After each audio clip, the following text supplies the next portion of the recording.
नमस्कार दोस्तों, संगम दक्ष के ऑनलाइन पोर्टल पर आपका स्वागत है। मित्रों, लास्ट टाइम हम देहरादून जिला सीरीज के 50 जो MCQs थे, मोस्ट MCQs थे या क्वेश्चन थे यहाँ के, उन पर चर्चा किए थे तथा इसी को आगे बढ़ाते हुए मित्रों आगे बढ़ते हैं। आज बात करते हैं इससे आगे जो देहरादून जिले के महत्वपूर्ण MCQs है उन पर चर्चा करते हैं। तो चलिए आगे बढ़ते हैं। आज बात करते हैं देहरादून के नेक्स्ट जो सीरीज MCQs का मित्रों, इन पर चर्चा करते हैं। तो चलिए आज के लिए आपका जो फर्स्ट क्वेश्चन है मित्रों, श्रीदेव सुमन के द्वारा देहरादून में टिहरी राज्य प्रजामंडल की स्थापना कब की गई थी? श्रीदेव सुमन के द्वारा देहरादून में टिहरी राज्य प्रजामंडल की स्थापना कब की गई थी?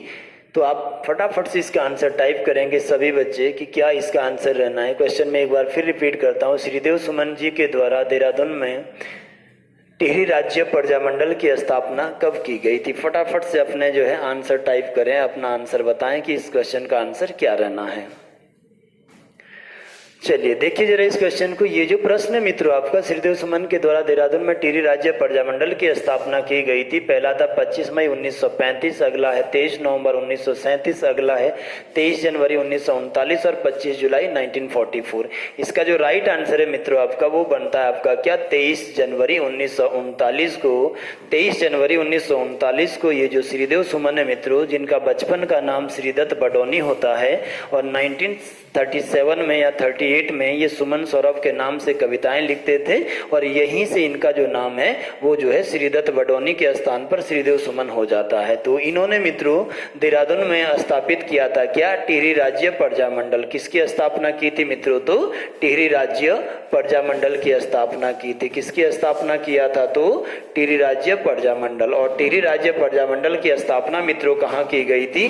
तो देहरादून में की गई थी। कहाँ की गई थी? तो देहरादून में मित्रों। तो स्थापना कहाँ हुई थी?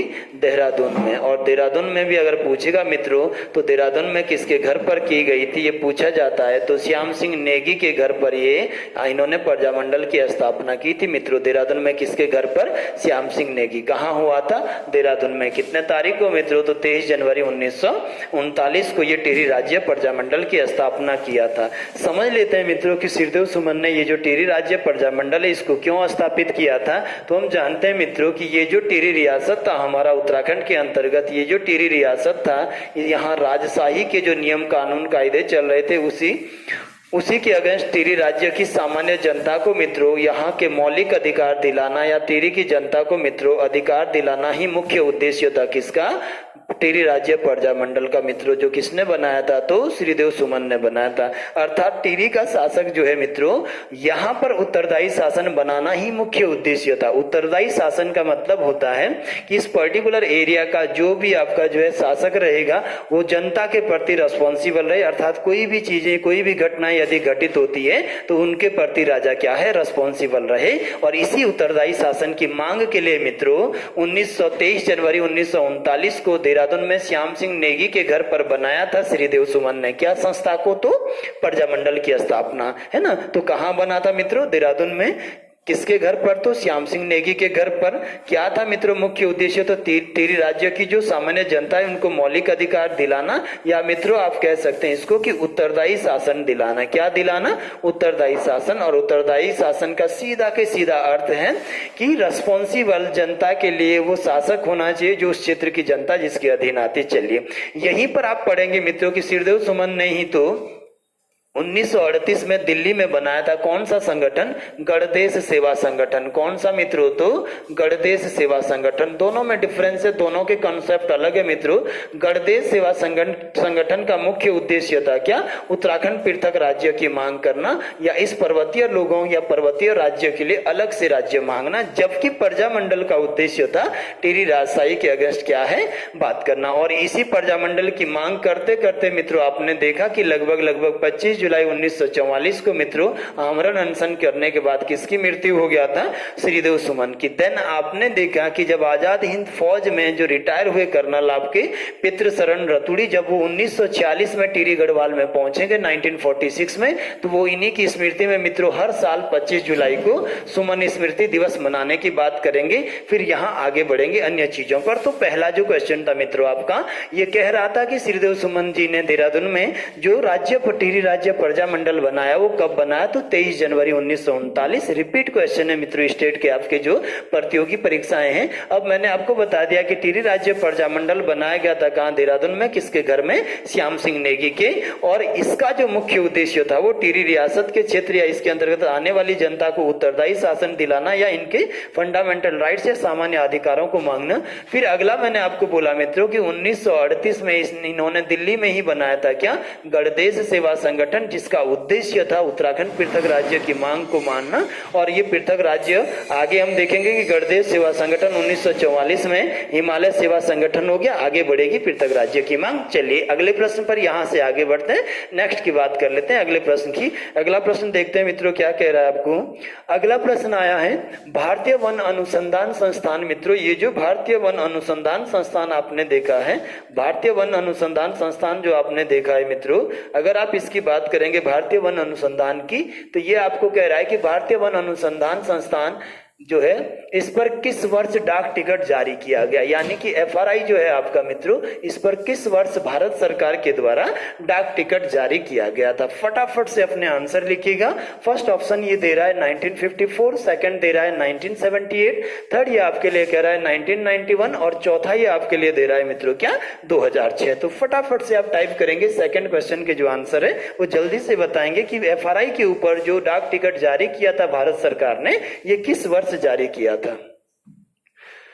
चलिए अब देखते हैं मित्रों इसका सही आंसर क्या होना चाहिए। तो इसका जो सही आंसर है आपका वो क्या है मित्रों? 1954 में भारत सरकार ने एफआरआई के ऊपर क्या किया था?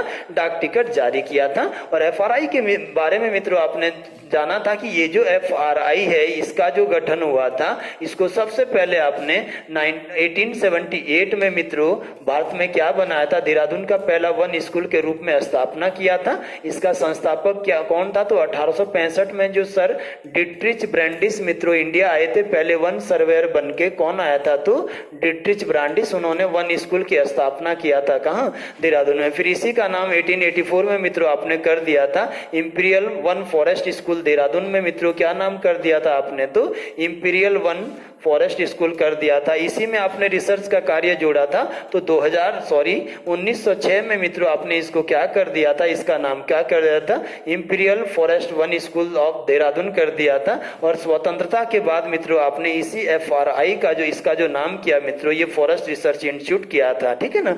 आपने पढ़ा था ये जो एफआरआई बिल्डिंग था मित्रों, ये किसने बनाया था डिजाइन इसका? तो सीजी ब्लॉमफील्ड था, जिसने किस भवन का डिजाइन किया था? तो एफआरआई भवन का डिजाइन किया था। आपने पढ़ा था कि इसका जो शैली था मित्रों वो क्या था? इसको बनाने की जो कला थी वो क्या थी? तो ग्रीक और रोमन शैली में बना हुआ ये बिल्डिंग था मित्रों। किसमें? ग्रीक और रोमन में। ये जो बिल्डिंग बनाया गया मित्रों, इसका निर्माण कार्य कब शुरू हुआ? तो 1923 में इसका निर्माण कार्य शुरू हुआ और 1929 में ये बनकर तैयार हुआ। इस समय भारत के गवर्नर कौन थे मित्रों, या वायसराय आप कह सकते हैं, तो लॉर्ड इरविन थे। और इन्होंने ही इनका क्या किया था? उद्घाटन किया था। किसका? एफआरआई की बिल्डिंग का। एफआरआई बिल्डिंग का जो एंट्री गेट है मित्रों, इसका आपने नाम पढ़ा था कि इसको आप क्या कहते हैं? तो ब्रांडिस गेट कहते हैं। और इसका जो एग्जिट गेट है मित्रों, इसको आप क्या कहते हैं? तो इरविन गेट कहते हैं। फिर आपने पढ़ा था कि राजेंद्र प्रसाद यहाँ पहुंचे थे कब? 1954 में। और इंदिरा गांधी यहाँ पहुंची थी कब? 1981 या 82 में। ये सभी चीजें आपने जाना था किसके विषय में? एफआरआई को। सेकंड का जो हमारा क्वेश्चन है मित्रों, ये है कि एफआरआई पर डाक टिकट भारत सरकार ने कब जारी किया था? तो 1954 में। चलिए नेक्स्ट प्रश्न पर चलते हैं, अगली बात करते हैं अगले प्रश्न की। अगला प्रश्न आपसे क्या पूछ रहा है? नेक्स्ट जो प्रश्न है मित्रों वो है 2011 की जनगणना के अनुसार देहरादून जिले का शिशु लिंग अनुपात कितना है। प्रश्न एक बार फिर सुने। 2011 का जो सेंसस था मित्रों, जिसमें सी चंद्रमौली आपके जनगणना आयुक्त थे और 2021 में विवेक जोशी को बनाया गया है। देख लीजिएगा, इसको याद रखिएगा प्रश्न को। तो 2011 की जो सेंसस हुआ मित्रों, जो जनगणना हुआ आपका 2011 का, इसमें आपने जनगणना आयुक्त किसे 2011 की जनगणना के अनुसार देहरादून जिले का शिशु लिंग अनुपात कितना है। फटाफट से अपने आंसर टाइप करें कि क्या इसका राइट आंसर होना चाहिए। ऑप्शन में आपको बता दूं, पहला ऑप्शन कह रहा है कि 1000 बालकों पर 889 क्या है बालिकाएं, 1000 बालकों पर 902 क्या है बालिकाएं, 1000 बालकों पर 949 है क्या है बालिकाएं, और 1000 बालकों पर 1084 क्या है बालिकाएं। शिशु लिंग अनुपात मित्रों 0 से 6 वर्ष के जो शिशु हैं उन्हीं पे हम निकालते हैं, ठीक है ना। फटाफट अपने आंसर बताएं, इसका क्या होना चाहिए आंसर। चलिए देखते हैं मित्रों कि इसका जो राइट आंसर है आपका वो क्या होना चाहिए। तो इसका सही आंसर क्या है आपका 889, यानी कि 889 जो है वो शिशु है देहरादून जिले में। 189 जो है मित्रों वो बालिकाएं आपके कहां देहरादून जिले में। 0 से 6 वर्ष की जो बच्चियां हैं मित्रों, ये कितनी है 889, कितने पर तो 1000 शिशुओं के ऊपर। तो इस प्रकार से देहरादून जिले का जो शिशु लिंग अनुपात है मित्रों वो कितना है 888। जब भी आपसे पूछेगा कि उत्तराखंड का सबसे ज्यादा शिशु लिंग अनुपात किस जनपद का है मित्रों, तो इसमें फर्स्ट रैंक रखता है अल्मोड़ा। और सबसे कम शिशु लिंग अनुपात उत्तराखंड में किसका है मित्रों, तो इसमें जो सबसे नीचे रैंक रखता है वो कौन है, पिथौरागढ़। ये दोनों ही आप ध्यान रखिएगा, ये डायरेक्ट आपके लिए क्वेश्चन पेपर में पूछे जाते हैं कि सबसे ज्यादा किसका है तो अल्मोड़ा का, और सबसे कम किसका है पिथौरागढ़ का। देहरादून का कितना है मित्रों, तो 889 जो बच्चियां हैं बालिकाएं 0 से 6 वर्ष की, वो 1000 बालकों के ऊपर है, अर्थात 0 से 6 वर्ष के जो बालक हैं उन पर 889 यहां पर क्या है बालिकाएं। चलिए आगे बढ़ते हैं, यहां से नेक्स्ट देखते हैं मित्रों अगला प्रश्न क्या कह रहा है।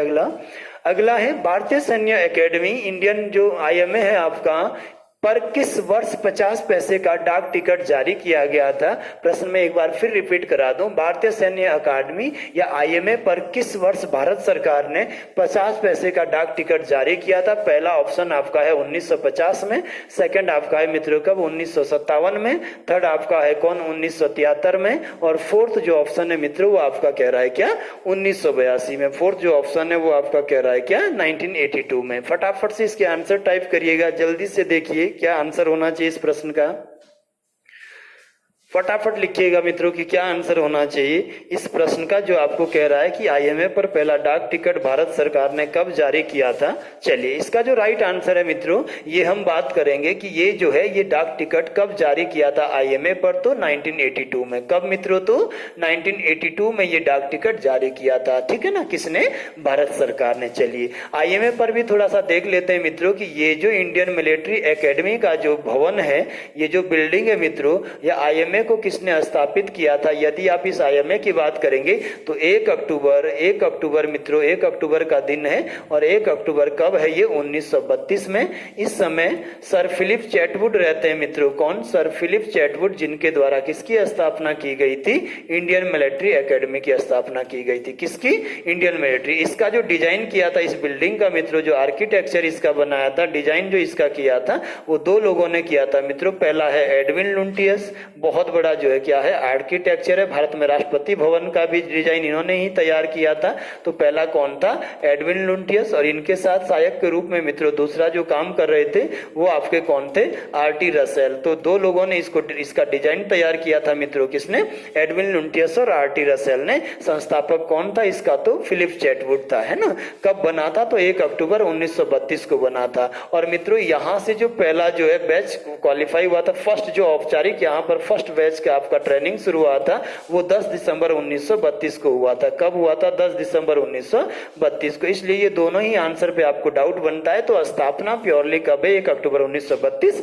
और औपचारिक उद्घाटन मित्रों कब है, तो 10 दिसंबर 1932 को इसका औपचारिक उद्घाटन किया गया था, ठीक है ना। तो इस तरह से ये जो आपका इसका राइट आंसर बनेगा मित्रों, ये क्या बनेगा आपका, तो 1982 में इस पर आपने क्या जारी किया था, डाक टिकट जारी किया था। अगला प्रश्न देखते हैं नेक्स्ट क्या है। अगला प्रश्न है मित्रों, निम्न में से कौन सा कथन 257 ईसा पूर्व में निर्मित मौर्य शासक जो था अशोक मित्रों, अशोक के कालसी, ये कलसी हो गया है, कालसी होना चाहिए, कालसी शिलालेख से संबंधित नहीं है। आप क्वेश्चन को अच्छे से रीड करें मित्रों, संबंधित नहीं है वाला ऑप्शन छाटिएगा, है ना।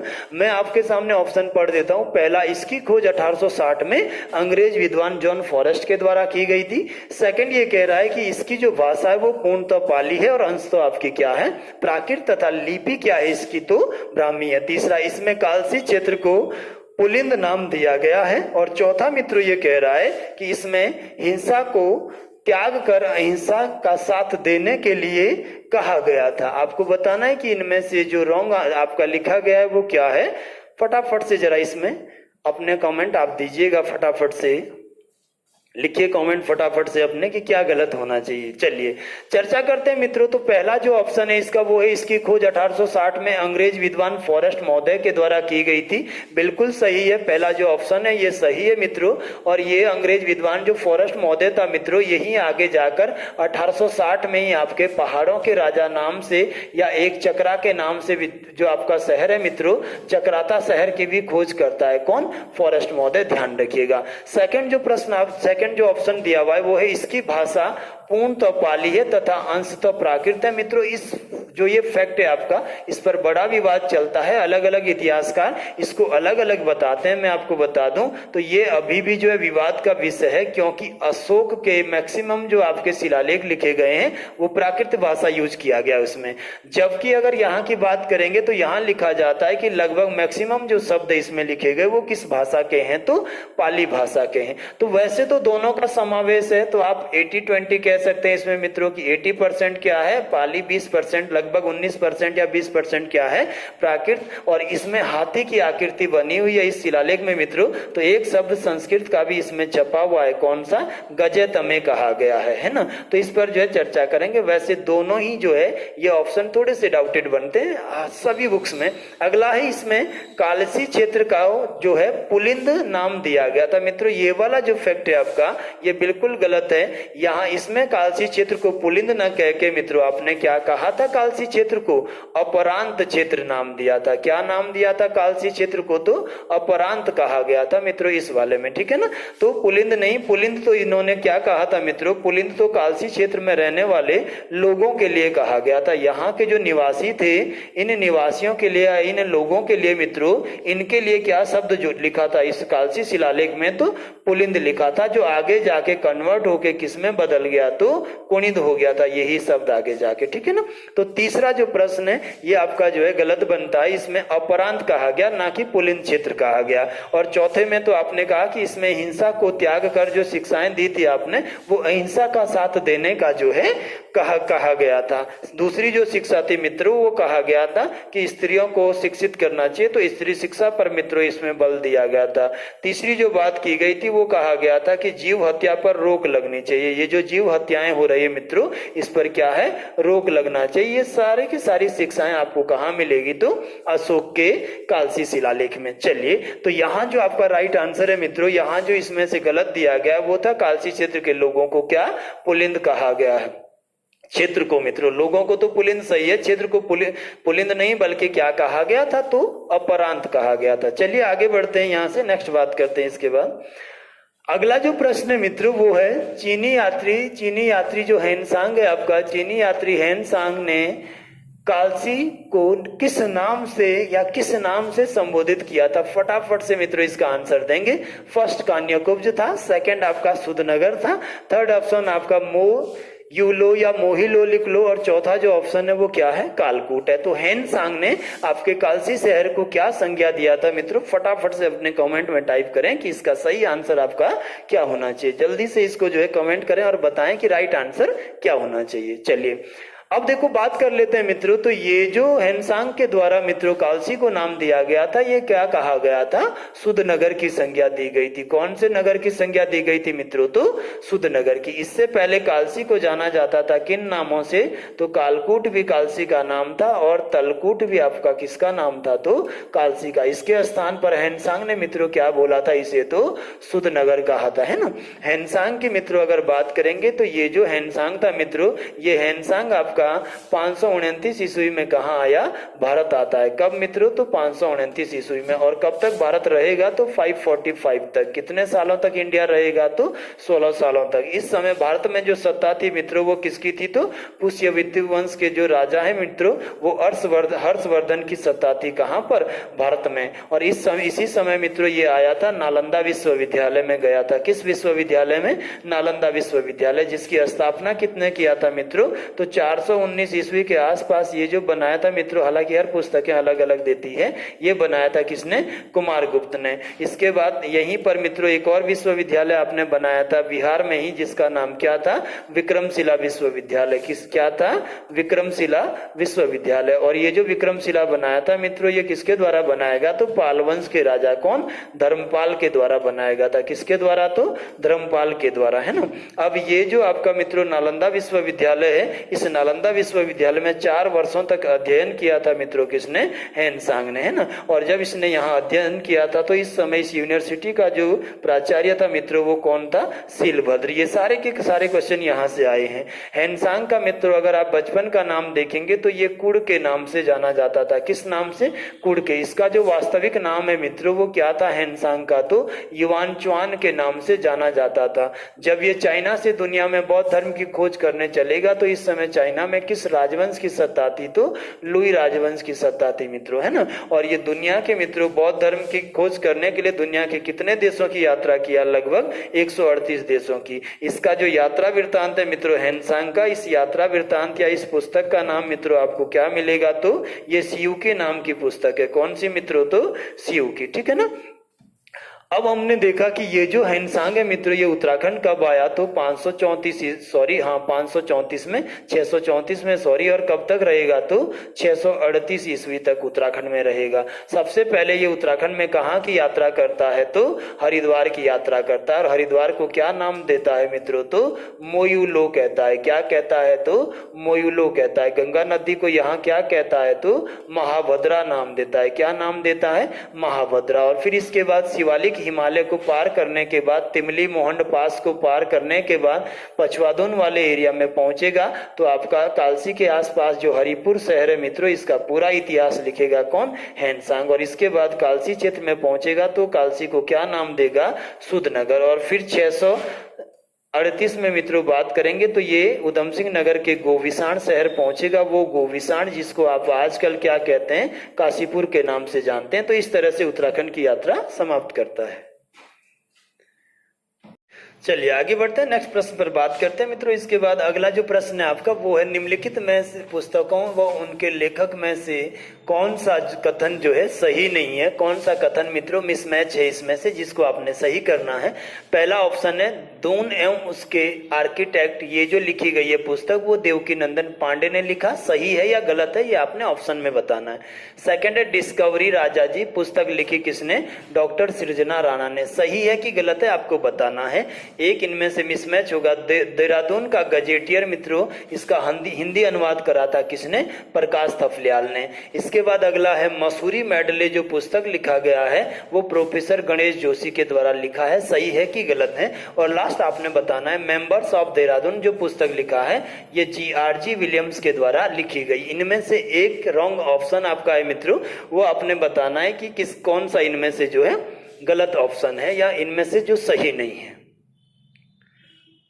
फटाफट से अपने ऑप्शन या अपने आंसर आप टाइप करेंगे इस क्वेश्चन के लिए, है ना, फटाफट से देखें। तो इसमें मित्रों जो मिसमैच है आपका वो आपका डिस्कवरी राजा जी है। कौन सी पुस्तक है, तो डिस्कवरी राजा जी। ये डॉक्टर सृजना राणा ने नहीं लिखा मित्रों, इसको लिखा गया है किसके द्वारा, अंजलि रवि पांडे के द्वारा। किसके द्वारा लिखा गया है मित्रों इस पुस्तक को, तो अंजलि रवि पांडे के द्वारा लिखा गया है, ठीक है ना। तो इसका आपका जो आंसर बनेगा वो क्या बनेगा, इसका डॉक्टर सृजना राणा नहीं रहेगा, इसमें जो आंसर बनेगा आपका वो क्या है, तो अंजलि रवि पांडे। बाकी सारी की सारी पुस्तकें तथा उनके जो पेयर बनाए गए हैं वो क्या है, एक्यूरेट है या सही है। चलिए अगले प्रश्न को देखते हैं। नेक्स्ट अगला प्रश्न है, हरिद्वार देहरादून रेल मार्ग राजाजी नेशनल पार्क के मध्य से होकर गुजरती है, इस लाइन को कब बिछाया गया था, है ना, कब ये लाइन बिछाई गई थी, 1896 में, 1897 में, 1898 98 में या मित्रों 1899 में। फटाफट से इसके जो है अपने आंसर टाइप करें कि कब जो है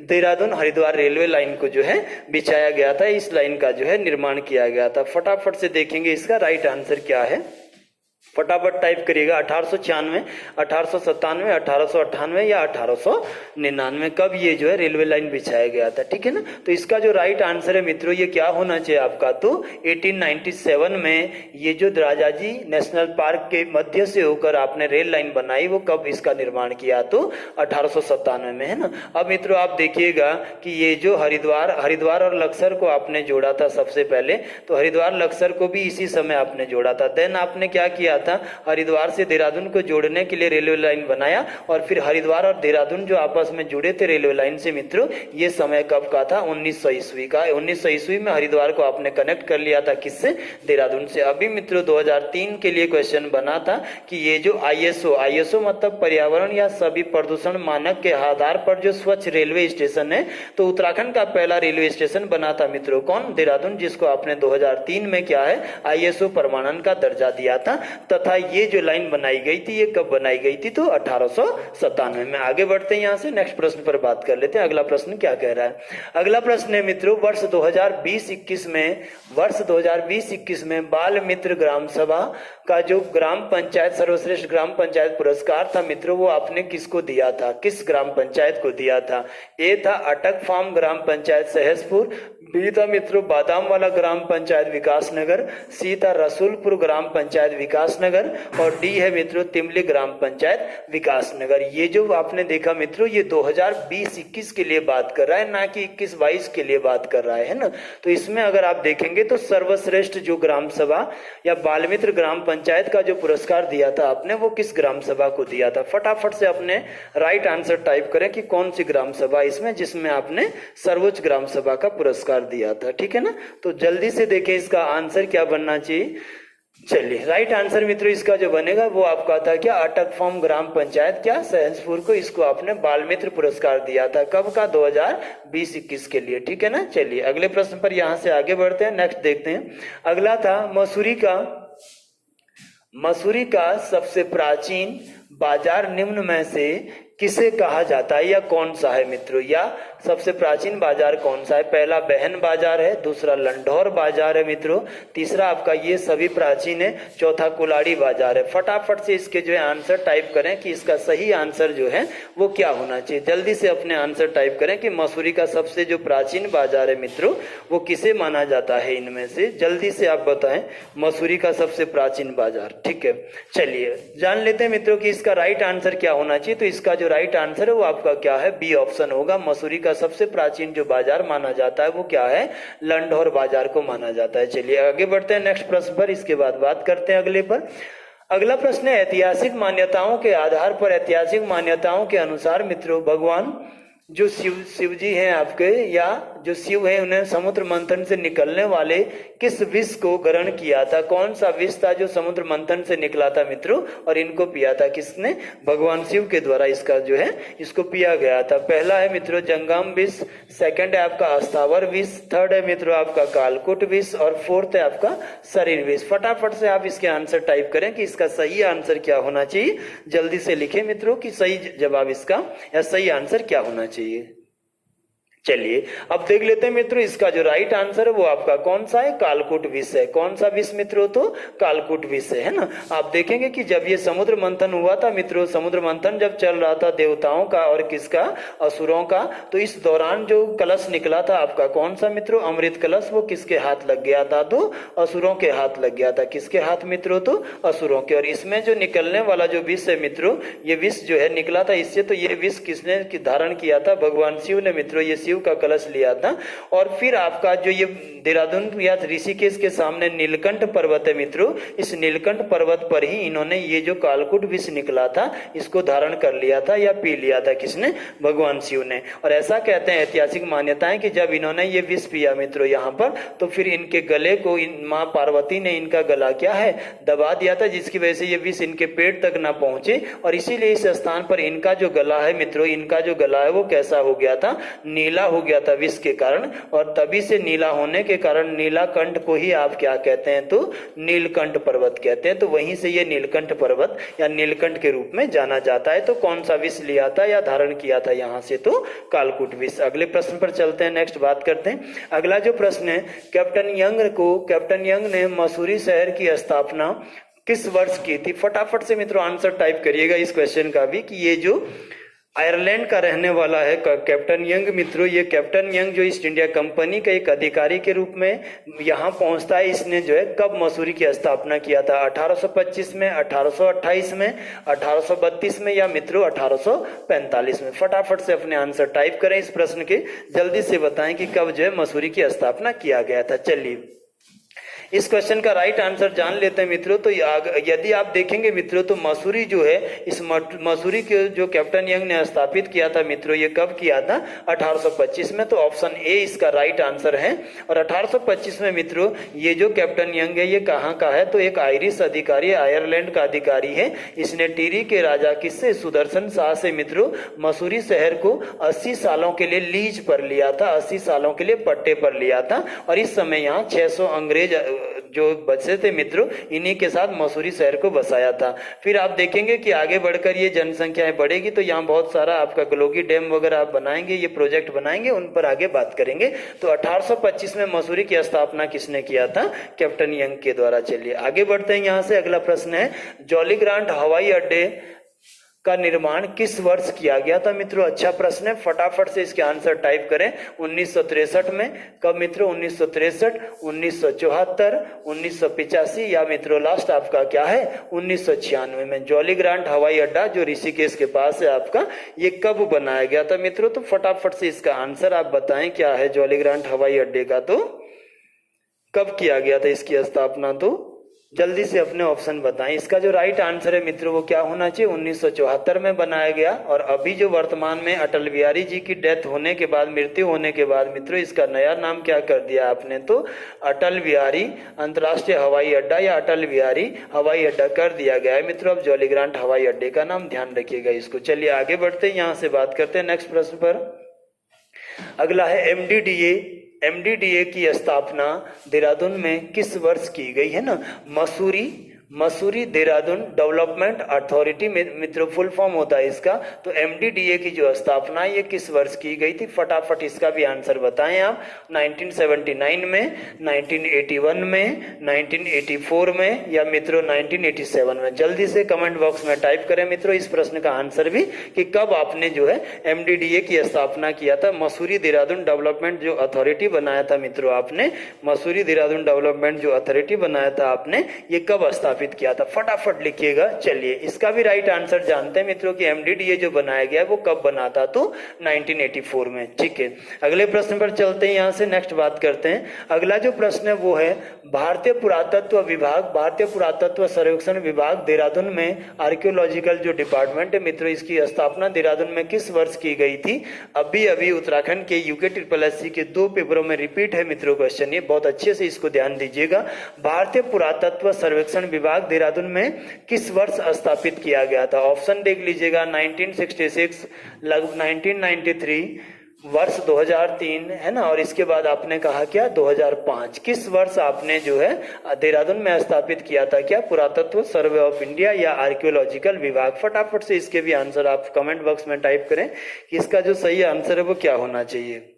ठीक है, चलिए अब इसका जो राइट आंसर है मित्रों, ये कब बना था? तो 2003 में स्थापित किया गया था। कहाँ? देहरादून के अंतर्गत क्या? भारतीय पुरातत्व एवं सर्वेक्षण विभाग। अगले प्रश्न पर चलते हैं, अगला देखते हैं नेक्स्ट क्या है। भारतीय सुदूर संवेदी संवेदी संस्थान का जो मुख्यालय है वो कहाँ है मित्रों, है ना? इंडियन रिमोट सेंसिंग जो आप पढ़ते हैं जिसको, उसका मुख्यालय कहाँ है? पहला ऑप्शन दिया है क्या? डोईवाला में। सेकंड दिया है कि क्या कहाँ है? हाथीबड़ कला। थर्ड दिया है कि देहरादून के बल्लूपुर में, और चौथा दिया है देहरादून, है ना? तो पहला क्या है? डोईवाला, दूसरा बल्लूपुर, तीसरा क्या है? हाथीबड़ कला, और चौथा आप देहरादून कर लीजिए, देहरादून दिया हुआ है। फटाफट से इसके ऑप्शन बताएं, इसका जो आंसर बताएं कि क्या होना चाहिए सही। कमेंट बॉक्स में टाइप करिएगा मित्रों, है ना। तो इसका जो राइट आंसर है वो जान लेते हैं मित्रों, ये कहाँ है, तो देहरादून के हाथीबड़ कला में बना हुआ है। क्या, इंडियन रिमोट सेंसिंग या ये जो क्या है आपका सुदूर संवेदी संस्थान है ना। नीदरलैंड से कई सारे उपकरण, कई सारे टेलीस्कोप यहाँ लगाए गए हैं। ठीक है, अगला बात करते हैं, अगले प्रश्न पर नेक्स्ट अगला चर्चा करते हैं। आसन बैराज जो आपका है, ये आसन बैराज को किस वर्ष आपने संरक्षण आरक्षित क्या है घोषित किया था। ये क्वेश्चन आप इसको फटाफट से टाइप करें। 17 नवंबर 2002 को, 16 सितंबर 2003 को, अगला था मित्रों 15 जुलाई 2004 को या 14 अगस्त 2005 को। कौन सा समय है, किस समय आपने ये जो आसन बैराज है मित्रों, इसको संरक्षण आरक्षित अर्थात किसी पक्षी या पशु के लिए आपने रिजर्वर बनाया था। फटाफट से इसका भी क्या है आंसर कमेंट बॉक्स में टाइप करें कि क्या इसका राइट आंसर होना चाहिए, फटाफट से लिखिएगा। चलिए बात करते हैं मित्रों कि कब ये जो है बना था, तो 14 अगस्त 2005 को। कब बना था, तो 14 अगस्त 2005 को। इसको हमने उत्तराखंड का पहली आरक्षण क्षिति बनाया था, उत्तराखंड की मित्रों प्रथम आरक्षण क्षिति, जो साइबेरियन सारस या इस तरह के विदेशी प्रजाति के जो 90 स्पीसीज है मित्रों, इनके लिए रिजर्वर बनाया गया था। इनके लिए जो पहली बार इसकी स्थापना की गई थी, तो उत्तराखंड का प्रथम आरक्षण क्षिति है। इसी वर्ष आपने मित्रों इसके बाद 2005 में ही हरिद्वार के झिलमिल को उत्तराखंड की दूसरी आरक्षण क्षिति बनाया। किसको मित्रों, तो झिलमिल आरक्षण क्षिति को। फिर आप आगे बढ़ेंगे मित्रों, तो आपने दो बनाई नैनीताल में, 2012 में बनाया नैनीताल के किसको, पावलगढ़ आरक्षण क्षिति को। किसको मित्रों, तो पावलगढ़ आरक्षण क्षिति मित्रों। और इसके बाद लास्ट जो बनाया आपने 2015 में, ये 2012 में बना था, कभी भी पेयर करने को दे देगा। और फिर 2015 में मित्रों आपने बनाया नैनीताल में ही किसको, Naina Devi bird conservation reserve. किसको मित्रों, तो Naina Devi bird conservation reserve को, है ना, Naina Devi bird conservation reserve को बनाया था मित्रों। कब, 2015 में। उत्तराखंड की क्षेत्रफल में सबसे बड़ी आरक्षण क्षिति है मित्रों, ये याद रखिएगा, है ना। तो कब बना, 14 अगस्त 2005 को। आसन बैराज आप जानते हैं कि शक्ति नहर इधर से आती है और यहाँ से आसन नदी आती है। रामपुर मंडी ये जगह है जहां पर बनाया आपने कब, 1967 में। कौन सा बैराज मित्रों, आसन बैराज। इसी आसन बैराज को आपने 20 या 21 जुलाई को मित्रों आपने क्या बनाया था, तो रामसर साइट। कल हम इस पर पूरी के पूरी चर्चा कर चुके हैं। चलिए आगे बढ़ते हैं नेक्स्ट प्रश्न पर। अगली बात करते हैं कि अगला प्रश्न आपको क्या कह रहा है। अगला जो प्रश्न है वो है, भारत के प्रथम औद्योगिक विकास निगम सिडकुल की स्थापना कब की गई थी, है ना। इसके जो ऑप्शन है मित्रों वो है आपका 2000 में बनाया गया, 2001 में बनाया गया, 2002 में बनाया गया या 2003 में बनाया गया। किसको, सिडकुल को मित्रों। ये भारत का प्रथम औद्योगिक विकास निगम था, है ना। इसका अगर आपको पूछेगा मित्रों, तो सिडकुल का जो आपने फुल फॉर्म लिखना है, सिडकुल को आपको जो फुल फॉर्म कहा जाता है वो क्या है, state infrastructure industrial development council Uttarakhand limited. इस तरह से मित्रों ये बना है, भारत का पहला औद्योगिक संस्थान, है ना। तो ये कब बना था, फटाफट से देखते हैं मित्रों की स्थापना कब हुई थी इसकी, तो जुलाई 2002 में बनाया था। कब बनाया गया था इसको, तो जुलाई 2002 में। तो राइट आंसर मित्रों आपका क्या होना चाहिए, ऑप्शन सी होना चाहिए। और जुलाई 2002 में जब उत्तराखंड के सीएम कौन थे, एनडी तिवारी साहब, जिनको आप विकास पुरुष कहते हैं मित्रों, तो उनके प्रयासों से इसकी स्थापना की गई थी। इसका जो मुख्यालय बनाया था मित्रों आपने, वो कहाँ बनाया, तो आईटी पार्क देहरादून में बनाया। कहाँ बनाया, तो आईटी पार्क देहरादून में। इसके तहत मित्रों उत्तराखंड में 7 उद्योग स्थापित किए थे, अलग अलग जगह इंडस्ट्री लगाया गया था, जिसमें पहला देहरादून में कहाँ, आईटी पार्क में लगाया गया, फर्स्ट जो इंडस्ट्री है। सेकंड मित्रों देहरादून में ही कहाँ, तो सेलाकुई में आपने लगाया था। कहाँ मित्रों, तो सेलाकुई में। 2 कहाँ लगे, देहरादून में। तीसरा मित्रों आपने कहाँ लगाया, हरिद्वार के अंतर्गत लगाया, रोशनाबाद के आसपास। फोर्थ जो आपने लगाया मित्रों, ये कहाँ लगाया, तो पौड़ी गढ़वाल के कोटद्वार में इंडस्ट्री स्थापित किया। कहाँ मित्रों, तो पौड़ी गढ़वाल के कोटद्वार में। 5वां जो आपने स्थापित किया मित्रों, ये आपने उधम सिंह नगर के सितारगंज में लगाया। कहाँ, सितारगंज मित्रों। 6ठा जो लगाया, ये आपने उधम सिंह नगर के ही पंतनगर में एक जो है औद्योगिक इकाई स्थापित की। कहाँ, पंतनगर में। और 7वां जो लगाया मित्रों आपने, वो उधम सिंह नगर के ही काशीपुर में। तो 3 यूनिट आपने कहाँ लगाई, उधम सिंह नगर में, हरिद्वार में 1, 2 कहाँ, देहरादून में और 1 पौड़ी में। तो इस तरह इसके तहत हमने टोटल कितनी इकाइयां लगाई थी यहाँ औद्योगिक इकाइयां, 7। जुलाई 2002 में इसको क्या है, बनाया गया था। किसके द्वारा, तो एनडी तिवारी, जिसका अभी भी ऑफिस कहाँ है, तो आईटी पार्क देहरादून में। ठीक है ना। चलिए आगे बढ़ते हैं, यहाँ से अगले प्रश्न की बात कर लेते हैं। अगला है, एशिया के प्रथम पंजीकृत स्कूल दून स्कूल की स्थापना किसके द्वारा की गई थी मित्रों? दून स्कूल की स्थापना किसके द्वारा की गई थी? पहला है स्वामी राम जी, सेकंड है आपका स्वामी पूरण सिंह नेगी, थर्ड है मित्रों आपका क्या मेनका शाह, और फोर्थ है आपका क्या सतीश रंजन दास। फटाफट से इसका आंसर लिखिए मित्रों कि किसके द्वारा दून स्कूल बनाया गया था। तो ये जो दून स्कूल है मित्रों, इसका सही आंसर क्या होना चाहिए? दून स्कूल की जो स्थापना की गई थी वो 1935 में किसके द्वारा की गई थी मित्रों? आपके तो सतीश रंजन दास के द्वारा की गई थी। ऑप्शन डी इसका क्या है राइट आंसर। तो किसने बनाया था इसको मित्रों? तो सतीश रंजन दास के द्वारा बनाया गया था, है ना। और इसी दून स्कूल के अंतर्गत आपने दून मेडिकल कॉलेज की भी, दून जो आपका क्या है, दून जो मेडिकल स्कूल है या दून जो आपका हॉस्पिटल है वो भी इसी के अंतर्गत आगे बनेगा, उस पर भी बात करेंगे। चलिए आगे बढ़ते हैं, यहाँ से नेक्स्ट बात करते हैं अगले प्रश्न पर। चक्राता में स्थित बुधेर गुफा के खोजकर्ता सर जॉन मोइला का मूल निवास कहाँ था? अर्थात मित्रों ये जो मोइला थे ये कहाँ के रहने वाले थे? चक्राता ये जो मध्य हिमालय के माउंटेन मैसिव के अंतर्गत पड़ता है मित्रों।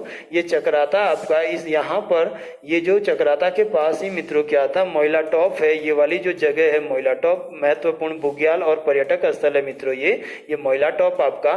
तो यहाँ पर मित्रों एक तो जो है मचान टाइप का बना है और नीचे क्या है तो बुधेर गुफा भी बनी हुई है। तो इसी के बारे में पूछ रहा है कि इन दोनों को विश्व पटल पर लाने का श्रेय किसको जाता है? सर जॉन मोइला को। ये कहाँ के थे? आयरलैंड के थे, इंग्लैंड के थे, फ्रांस के थे या जर्मनी के थे? आपको फटाफट इसके आंसर लिखने हैं कि कहाँ का थे सर मोइला। तो चलिए राइट आंसर है मित्रों कि ये कहाँ के रहने वाले थे? तो ये जर्मनी के रहने वाले हैं। कहाँ के हैं मित्रों? तो जर्मनी के रहने वाले हैं। कौन? सर मोइला। चलिए अगले प्रश्न पर चलते हैं। यहाँ से अगला प्रश्न देखते हैं कि उत्तराखंड राज्य कि सबसे पुरानी जो नगर पालिका परिषद है मसूरी, इसका गठन कब किया गया था? नगर पालिका परिषद मित्रों कहाँ? मसूरी है। इसका गठन कब हुआ था? 1832 में, 1837 में, 1842 में या मित्रों 1848 में? फटाफट से आप बताएंगे कब गठन हुआ था। जल्दी से अपने आंसर जो है कमेंट बॉक्स में टाइप करेंगे कि कब इसका गठन किया गया था, ठीक है ना। चलिए अब देखते हैं मित्रों ये जो नगर पालिकाएं होती है, पहली बात तो आपने पढ़ा था कि नगर पालिका परिषद, मैंने कल भी आपको बताया था एमसीक्यूज करवाते हुए कि यदि किसी का शहरी कस्बे का जनसंख्या 20,000 से 1 लाख के बीच हो तो वो क्या होती है? नगर पालिका। उत्तराखंड में कुल कितनी? अभी तो 39। सबसे पुरानी कौन सी है? तो मसूरी। और ये मसूरी कब बनी थी मित्रों? तो 1842। तो इस आधार पर इसका जो राइट आंसर होना चाहिए ऑप्शन आपका सी होना चाहिए। और कब बनी थी? तो 1842। किसके द्वारा बनाई गई थी? तो फ्रूथ महोदय के द्वारा बनाई गई थी। किसके द्वारा? तो फ्रूथ महोदय के द्वारा, ठीक है ना। अभी कितनी है? तो 39। कल भी मैंने इस पर चर्चा करवा दी थी। अगले प्रश्न पर आगे चलते हैं। चलिए अगला जो प्रश्न है मित्रों ये आपको बता रहा है कि बुद्धा टेम्पल जो बौद्ध धर्म के क्या है शिक्षा प्राप्त करने का, बौद्धा टेम्पल से बौद्ध धर्म की शिक्षा प्राप्त करने वाले बौद्ध भिक्षुओं को क्या कहा जाता है ना। तो यहाँ पर ऑप्शन है मित्रों, इनको निंगमा कहते हैं, इनको कुजुयु कहा जाता है, इनको गोलकु कहा जाता है या लामस कहा जाता है। फटाफट से आप टाइप करें, तब तक मैं आपको बौद्धा टेम्पल के बारे में थोड़ा सा रिवाइज करा दूं मित्रों कि ये बौद्धा टेम्पल जो है बौद्ध धर्म से संबंधित ये आपका कहाँ है? तो क्लेमेंट टाउन देहरादून में है। कहाँ मित्रों? तो क्लेमेंट टाउन कहाँ है? देहरादून में। इसकी जो स्थापना की थी वो 1965 में की थी मित्रों। किसने? एक बौद्ध या तिब्बती रहते हैं, कौन? कोहेन रिनपोहे के द्वारा बुद्धा टेम्पल को पहली बार बनाया गया था। फर्स्ट टाइम इसका जो गठन बनाया गया था इसको कोहेन रिनपोहे के द्वारा, है ना। अगर बोलेगा मित्रों कि ये जो बिल्डिंग है वो किस शैली में बनी है, तो इसकी निर्माण शैली कहाँ की है? जापान में जैसे भवन मिलते हैं उसी शैली पर ये बुद्धा टेम्पल बना है, ठीक है ना। ऊंचाई पूछेगा मित्रों तो लगभग 220 फीट के आसपास इसकी क्या है? ऊंचाई है। यहीं पर मित्रों क्या है? बुद्ध की मूर्ति लगी थी। आपने पढ़ा था कि 103 फीट ऊंची मूर्ति इसी के बगल में लगी हुई है। इसी में आपने पढ़ा था तो इसी को हम क्या कहते हैं मित्रों? तो रोलिंग मठ के नाम से जानते हैं ना। इसी को हम मित्रों किस नाम से जानते हैं? तो निगमा कहते हैं। इसी को मित्रों हम क्या कहते हैं? तो बौद्ध मोनेस्ट्री के नाम से जानते हैं। किसको? बुद्धा टेम्पल को मित्रों क्या? बौद्ध मोनेस्ट्री। ये सारे के सारे इसके क्या थे? उपनाम थे। और ये चौथा जो नाम था मित्रों इसका वो क्या था? रोलिंग मठ। अब आते हैं मित्रों, मैंने मेन प्रश्न पे कि ये जो बुद्धा टेम्पल है यहाँ से शिक्षा, यहीं पर मित्रों बौद्ध धर्म से संबंधित छोटे छोटे जो है स्कूल बने हैं, बौद्धों के स्कूल बने हैं मित्रों, जिनसे बौद्ध धर्म से संबंधित शिक्षाएं दी जाती है। और आप सभी जानते हैं कि बौद्ध भारत में क्या है, माइनॉरिटीज है, और आर्टिकल भारतीय संविधान का 29 और 30 इस माइनॉरिटीज को कंजर्व करने की बात करता है। अनुच्छेद 30 के तहत ये धार्मिक शिक्षा ले सकते हैं, भारत में अपने धर्म की शिक्षा ले सकते हैं जितने भी ये 6 कम्युनिटी के लोग हैं। और इसी के तहत ये जो धार्मिक शिक्षा लेते हैं मित्रों, ये धार्मिक शिक्षा प्राप्त करने के बाद इन लोगों को क्या कहा जाता है, बौद्ध लोगों को, तो इनके लिए लामस कहा गया है। क्या कहा गया है, लामस। अगले प्रश्न पर चलते हैं, यहाँ से आगे बढ़ते हैं। अगला जो प्रश्न है, देहरादून घंटाघर का जो शिलान्यास किसके द्वारा किया गया था मित्रों, ये आपसे पूछा गया है।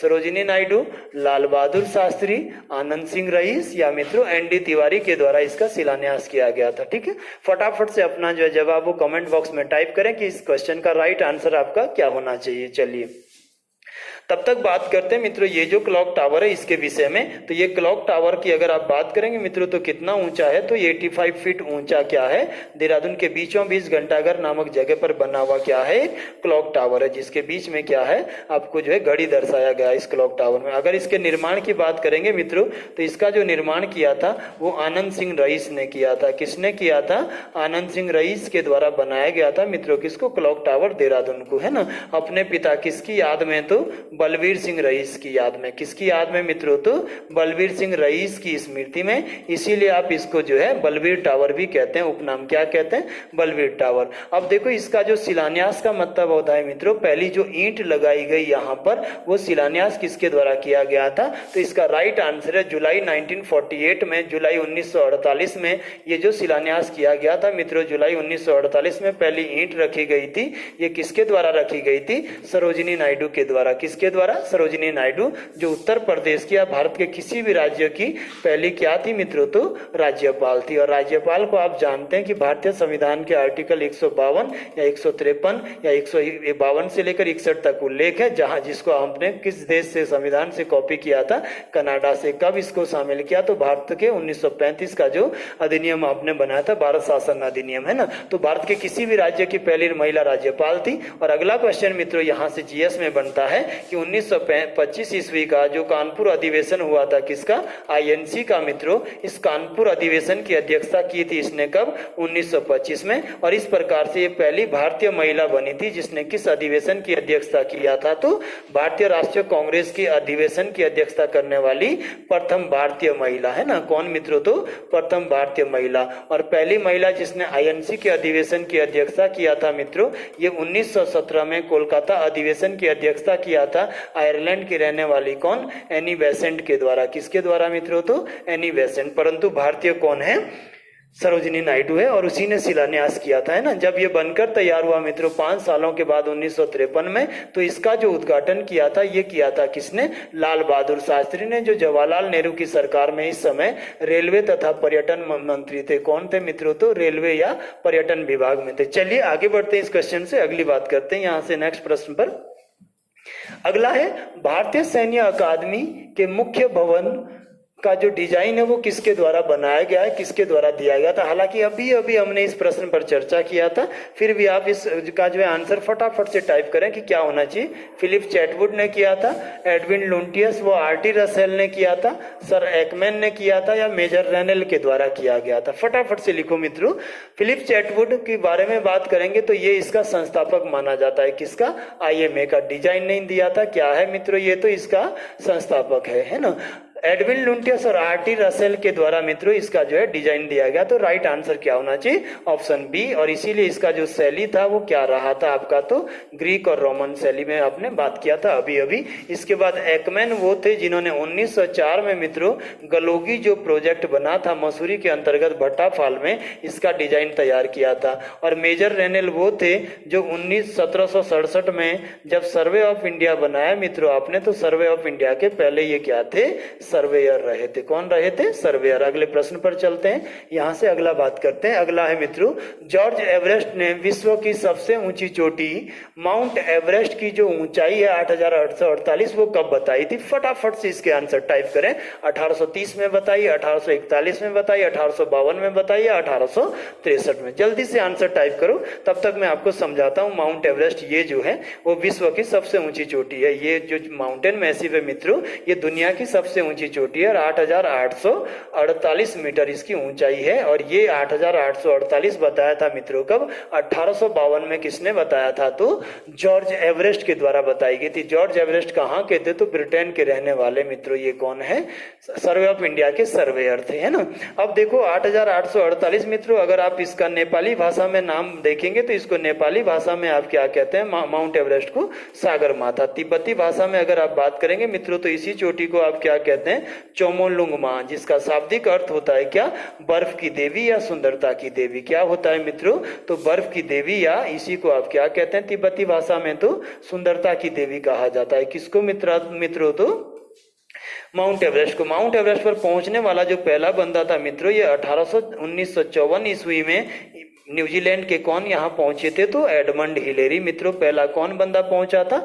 Edmund Hillary. और इसके साथ मित्रों अगला जो बंदा था वो कौन था? तेनजिंग नोर्गे था। कौन था मित्रों? तो तेनजिंग नोर्गे। इनके नाम से अभी भी पर्वतारोहण का नेपाल सरकार पुरस्कार देती है। फिर आप बात करेंगे तो 1965 में फर्स्ट जो भारतीय माउंट एवरेस्ट पर पहुंचा था मित्रों, ये नाम क्या था?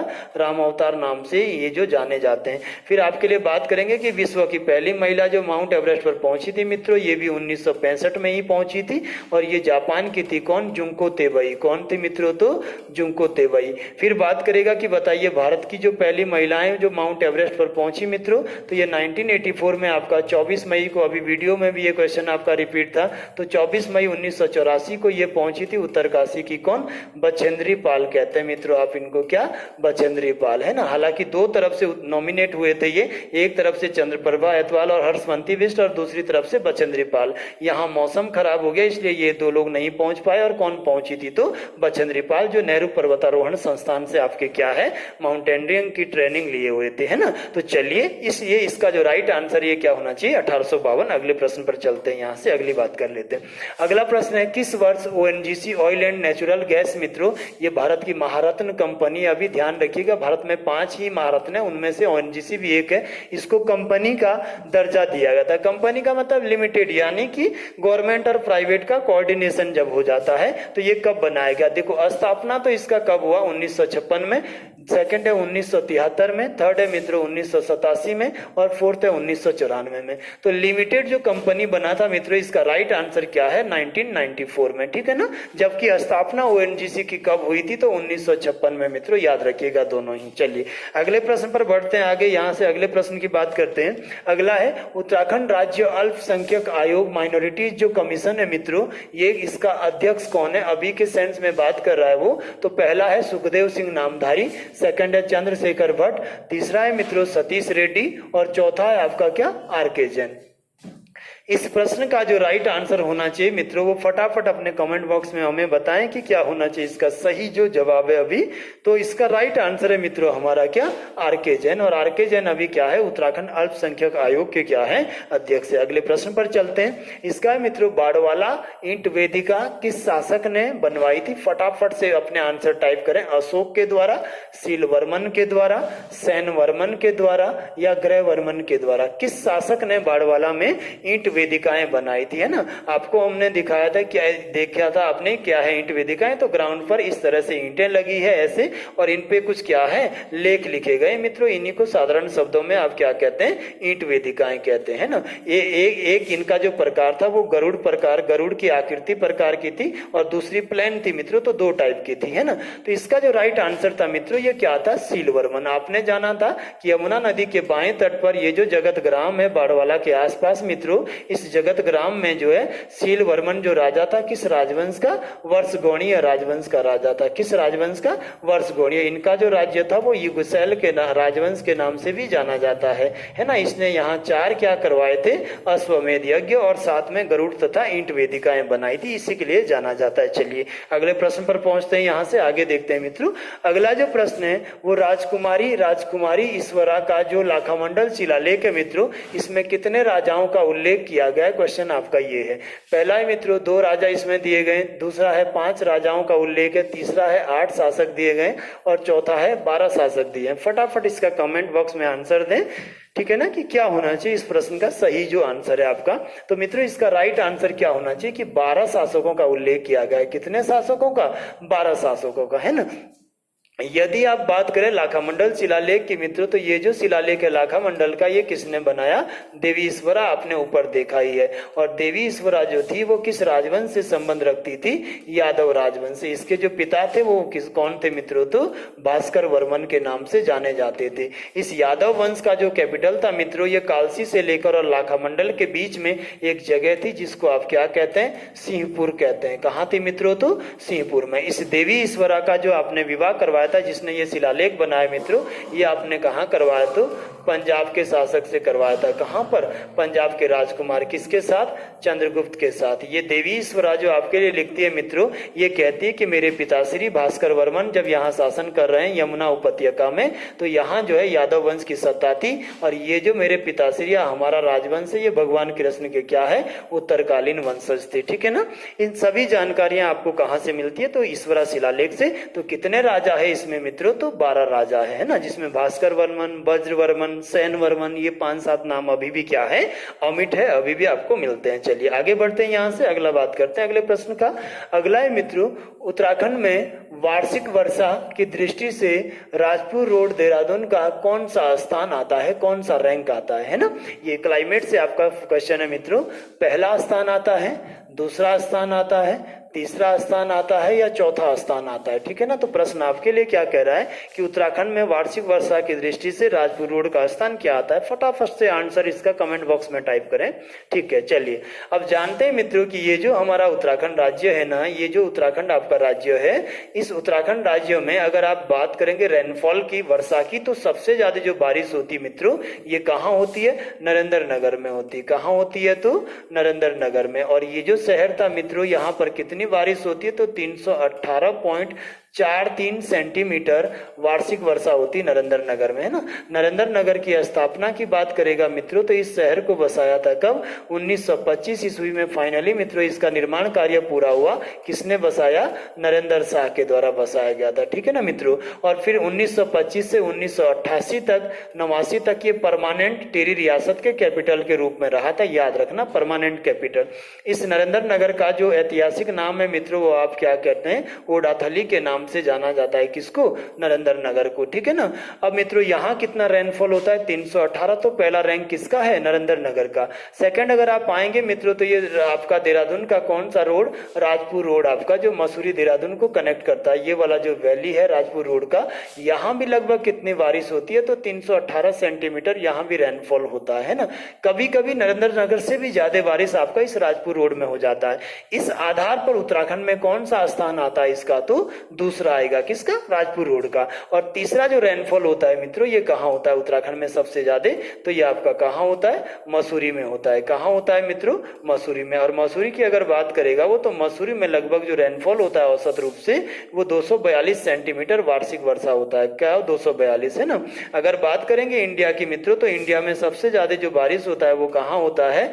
मासिन राम में। और मासिन राम कहाँ है मित्रों? तो मेघालय में। गारो पहाड़ी सबसे वेस्ट में, उसके बाद खासी माउंटेन है और उसके बाद जयंतिया माउंटेन है। इस बीच वाली पहाड़ी पर इसको आप कहते हैं क्या मित्रों?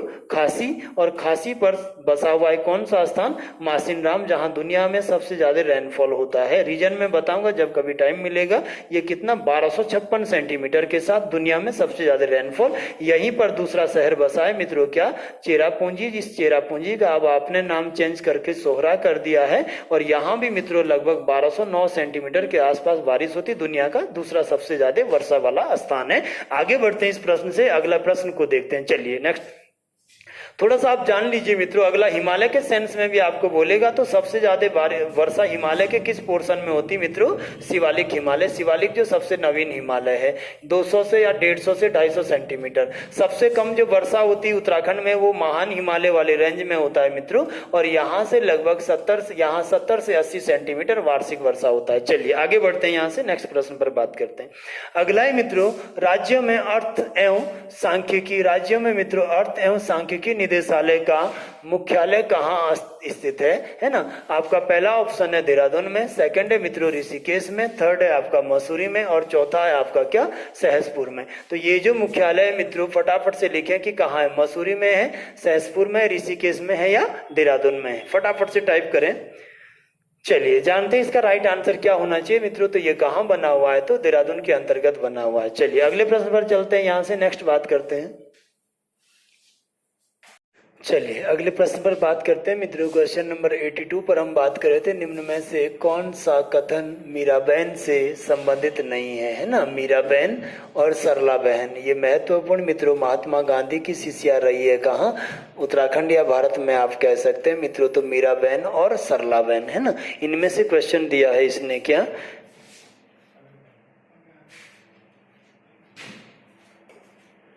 इसमें से क्वेश्चन इन्होंने दिया है मित्रों क्या कि मीराबेन से संबंधित कौन सा कथन सही नहीं है या संबंधित नहीं है। आप क्वेश्चन देख लेते हैं क्या कह रहा है वो। पहला, ये गांधी जी की शिष्या थी। दूसरा, 1948 में इन्होंने ऋषिकेश में पशु लोक की स्थापना किया था। तीसरा मित्रों, इनका मूल नाम जो था वो क्या था? मैडलिन स्लेट था। चौथा, ये गांधीपुर गांव की स्थापना इनके द्वारा की गई थी। और पांचवा प्रश्न मित्रों, यदि आपको लग रहा है कि सारा के सारा ऊपर जो डाटा दिया गया है ये सब के सब सही है, तो आप पांचवें या लास्ट अंतिम ऑप्शन के साथ जा सकते हैं। तो फटाफट से इसके जो आंसर है वो आप टाइप करें कि इसका राइट आंसर क्या होना चाहिए इस वाले प्रश्न का, कि कौन सा जो है मीराबेन से संबंधित नहीं है। ठीक है ना? मैंने ऑप्शन आपको रीड करके दिखा दें, आप इनको रीड करिए कि क्या पूछ रहा है। फटाफट अपने ऑप्शन क्या करिए, टाइप करिएगा। ठीक है ना? चलिए, तो दो शिष्याएं हैं मीराबेन मित्रों, जिनको आप जो है क्या कहते हैं? तो मैडलिन स्लेट इनका नाम है ना। और सरला बहन की अगर बात करेंगे मित्रों तो इनका जो नाम था वो था कैथरीन हाइलामन। किस नाम से जानी जाती थी ये? तो कैथरीन हाइलामन के नाम से सरला बहन जानी जाती थी। अब देखो, पहला भी सही है कि गांधी जी की शिष्या। 1948 में मित्रों ऋषिकेश में क्या बनाया? पशुलोक, बिल्कुल राइट है। मूल नाम इनका क्या था? मैडलिन स्लेट था मित्रों। और ये गांधी जी की क्या है? शिष्या। गांधीपुर गांव की स्थापना भी इनके द्वारा की गई है। और इसके बाद आपका जो आंसर होना चाहिए वो सभी के सभी जो ऑप्शन दिए गए आपको वो क्या है? सारे के सारे तो सही है। चलिए अगले प्रश्न को देखते हैं, नेक्स्ट प्रश्न पर चलते हैं। अगला प्रश्न है, जौनसार बावर क्षेत्र में महासू देवता से संबंधित जो जागड़ा पर्व है वो किस माह में आयोजित किया जाता है? मित्रों यूके SSS इस क्वेश्चन को रिपीट करा चुका है, आप इस बात को समझ लीजिएगा कि ये जो जागड़ा पर्व है ये कब आयोजित किया जाता है? अप्रैल माह में, जुलाई माह में, सितंबर माह में या मित्रों नवंबर माह में? कब ये जागड़ा पर्व जो है आयोजित होता है? फटाफट से इसके जो आंसर है आपके वो अपने कमेंट बॉक्स में लिखें और हमें बताएं कि इसका राइट आंसर क्या होगा, है ना। तो चलिए इसका जो राइट आंसर होना है मित्रों वो क्या होना चाहिए? तो सितंबर माह में ये जो उत्तराखंड का सेकंड ट्राइबल समुदाय है, एसटी के जो लोग हैं मित्रों, जौनसारी, मैंने कल भी आपको बताया था मध्य हिमालय का सबसे बड़ा समुदाय है मित्रों। और ये जो है यहाँ पर इनका जो आराध्य देवता क्या है मित्रों? तो महाशिव है। और ये जो महाशिव टेम्पल है इनका ये हनोल में है ना, आप सब वो जानते हैं। तो इनका जो जागड़ा पर्व होता है महाशिव से संबंधित वो किस माह में आयोजित होता है? तो सितंबर में। अगला प्रश्न नेक्स्ट देखते हैं। पहाड़ों के राजा चक्राता निम्न में से किस भौगोलिक क्षेत्र में स्थित है मित्रों? है ना, भौगोलिक क्षेत्र की बात करेंगे आप तो उत्तराखंड की यदि बात करेंगे मित्रों तो उत्तराखंड को फटाफट से आप तब तक अपने आंसर टाइप करें, मैं आपको समझाऊं कि उत्तराखंड को कितने भौगोलिक भागों में बांटा जाता है जियोग्राफी के आधार पर। तो 8 भागों में बांटा गया है। कितने भागों में मित्रों? 8। सबसे नीचे आप देखते हैं मित्रों उत्तराखंड में आता है क्या? गंगा का मैदान। सबसे नीचे जो आता है वो कौन सा मैदान है? गंगा का मैदान। देन मित्रों इसके ऊपर का जो एरिया है ये आपका कौन सा एरिया है, तो तराई क्षेत्र कहते हैं। फिर तराई के ऊपर आप आएंगे मित्रों तो अगला क्या आ जाएगा आपका, कंकड़ और पत्थरों से बना हुआ भाबर क्षेत्र। फिर भाबर के ऊपर आएंगे मित्रों आप तो क्या आ जाएगा आपका, शिवालिक वाला हिस्सा आ जाएगा। क्या आ जाएगा, शिवालिक हिमालय मित्रों आ जाएगा। फिर शिवालिक और मध्य हिमालय के बीच में दून और द्वार क्षेत्र आ जाएंगे ये वाले, तो इनके बीच में क्या आता है, दून और द्वार। फिर मित्रों ऊपर क्या आ जाएगा आपका, इसके ऊपर तो मध्य हिमालय वाला भाग आ जाएगा। कौन सा हिमालय मित्रों, तो मध्य हिमालय। फिर इससे ऊपर आप चलेंगे तो ये कौन सा हिमालय आपको मिलेगा उत्तराखंड में, तो महान हिमालय, जिसको हिमाद्री कहते हैं। और फिर सबसे ऊपर आप चलेंगे मित्रों तो कौन सा हिमालय आता है आपका, तो ट्रांस हिमालय कहते हैं। क्या कहते हैं, ट्रांस हिमालय। तो ये आपके इतने पार्ट है भौगोलिक आधार पर। अब ये पूछ रहा है कि चक्राता किसके अंतर्गत आएगा, महान हिमालय में, मिडिल हिमालय में, मध्य हिमालय में, बाह्य हिमालय में या दून क्षेत्रों में, है ना। तो इसका जो राइट आंसर होना चाहिए मित्रों, ये मैंने आपको बताया था क्या, मध्य हिमालय में अवस्थित एक शहर है, एक पर्वतीय पर्यटक स्थल है मित्रों, क्या, चक्राता। इसके बारे में आपने जान लिया था सबके सब कि कैसे ये बसा था, क्या चीजें थी। अगले प्रश्न पर आगे बढ़ते हैं। अगला है मित्रों, विधिवत रूप से देहरादून को जिले का दर्जा कब दिया गया था। फटाफट से मित्रों इस क्वेश्चन का जरा आप आंसर टाइप करें कि इसका सही जवाब क्या होना चाहिए। 1817 में, 1858 में, 1871 में या 1975 में। अब बताइएगा मित्रों एक्यूरेट इसका आंसर जो है वो क्या होना चाहिए। विधिवत रूप से देहरादून को जिले का दर्जा आपने कब दिया था। एक स्वतंत्र जिला पूछ रहा है, ना तो उसने गढ़वाल मंडल पूछा है और ना ही कुछ और जोड़ा है, यहाँ पर केवल और केवल स्वतंत्र जिले के रूप में पूछा गया इस क्वेश्चन में, ठीक है। चलिए अब देखते हैं इसका राइट आंसर क्या होना चाहिए मित्रों, तो 1871 में। क्या होना चाहिए, तो 1871 में, है ना। हम बात करेंगे मित्रों, मैंने आपको कल भी बताया या नेक्स्ट पुरानी क्लासों में आपको बताया हुआ कि देहरादून जिला जो है ये 1817 में बनाया गया। और 1817 में जब बनाया तो ये दो जिले हुआ करते थे। एक था मित्रों इधर उत्तर प्रदेश के अंतर्गत जो अब है सहारनपुर जिला आपका, और इसी के साथ अटैच जोड़ा हुआ जिला बनाया आपने किसको, देहरादून को। तो अभी जो इसका प्रशासन चलता था मित्रों, ये जो डीएम या डिस्ट्रिक्ट मजिस्ट्रेट बैठता था वो कहाँ बैठता था, सहारनपुर में, और वही डीएम देहरादून को भी चलाता था, है ना। 1817 से कंटिन्यू 1871 तक मित्रों ऐसा ही रहा कि ये जो सहारनपुर का डीएम है वही आपको चलाता था किस जिले को, देहरादून को। और ऐसे जिले को आप क्या कहते हैं, तो अटैच डिस्ट्रिक्ट का दर्जा था इसके पास। कौन सा जिला था मित्रों, देहरादून तो अटैच डिस्ट्रिक्ट था किसके साथ, सहारनपुर में। अब देखो 1871 में मित्रों हमने सहारनपुर जिले का प्रशासन अलग किया और इससे बिल्कुल सेपरेट कर दिया किस जिले को, देहरादून जिले को। तो जिले के रूप में ये कब बना था मित्रों, 1871 में स्वतंत्र जिला। बिल्कुल भी डाउट नहीं करना इस प्रश्न को। अगला प्रश्न आता है कि कब ये गढ़वाल मंडल का स्वतंत्र जिला बना था। ये मित्रों एकदम अलग क्वेश्चन है और यह आपने बनाया था कब, 4 जून 1975 को। कब मित्रों, तो 4 जून 1975 को। तो चलिए क्वेश्चन गलत ना करिएगा, अटैच डिस्ट्रिक्ट के रूप में। इससे अलग कब हुआ, तो 1871 में। आगे बढ़ते हैं यहां से, अगला प्रश्न देखते हैं नेक्स्ट। अगला जो प्रश्न है वो है, आसन नदी को ऋग्वैदिक काल में किस नाम से जाना जाता है ना। फटाफट से अपने आंसर टाइप करें, अस्मानवती, अस्मावती, अस्मा नदी या अस्सी नदी, ठीक है। आपने पढ़ा था मित्रों कि आसन जो ये टॉन्स झरना है देहरादून के पास, इसी झरने के बगल में आसारोड़ी गांव है मित्रों। इस आसारोड़ी गांव के पास से निकलती है कौन, आसन। रामपुर मंडी के पास आके किस नहर में मिल जाती है, शक्ति नहर में। यहीं पर आसन बैराज था, आपने पढ़ा हुआ है मित्रों। ये सारी चीजें मैं डिबेट करा चुका हूं। तो ये आसन जो नदी है मित्रों, इसको जो है वैदिक ग्रंथों में क्या कहा गया है, तो इसका जो राइट आंसर होना चाहिए मित्रों, वो राइट आंसर इसका होना चाहिए क्या, अस्मानवती नदी। क्या होना चाहिए, अस्मानवती नदी। शायद ए ऑप्शन में भी सेम ही आपका दिया है, सॉरी, अस्मानवती ए वाला राइट होना चाहिए आपका। क्या, अस्मानवती नदी कहा जाता है इसको, किसमें, वैदिक ग्रंथों में या पौराणिक ग्रंथों में मित्रों। किसको, इस आसन नदी को, जो आपका कितनी लंबी है, तो 41 किलोमीटर। बाकी आप जानते हैं इसके बारे में। नेक्स्ट आगे चलते हैं, अगला प्रश्न पर चर्चा करते हैं। अगला जो प्रश्न है मित्रों ये कह रहा है, उत्तराखंड में 84 कुटिया आश्रम ऋषि ऋषिकेश में स्थित है, जिसकी स्थापना महर्षि ने की थी। किसके द्वारा बनाया गया मित्रों? तो महेश योगी जी, स्वामी श्रद्धानंद के द्वारा, देव शर्मा के द्वारा या सुंदरानंद के द्वारा। फटाफट से इस प्रश्न में अपने आंसर आप टाइप करें क्वेश्चन नंबर 87 में कि इसका राइट आंसर क्या होना चाहिए। जल्दी जल्दी से अपने जो है क्या है कमेंट लिखिएगा कि 87 का जो राइट आंसर है मित्रों ये हमारा क्या होना चाहिए। जल्दी से इसमें लिखिएगा कि राइट आंसर क्या होना चाहिए। महेश योगी जी, श्रद्धानंद, सुंदरानंद या देव शर्मा, है ना। तो इसका जो राइट आंसर है मित्रों ये आपका क्या है? महेश योगी जी के द्वारा 84 कुटिया जो आश्रम बनाया गया था इसकी स्थापना किया गया था। आगे बढ़ते हैं, नेक्स्ट यहाँ से अगला प्रश्न बात करते हैं।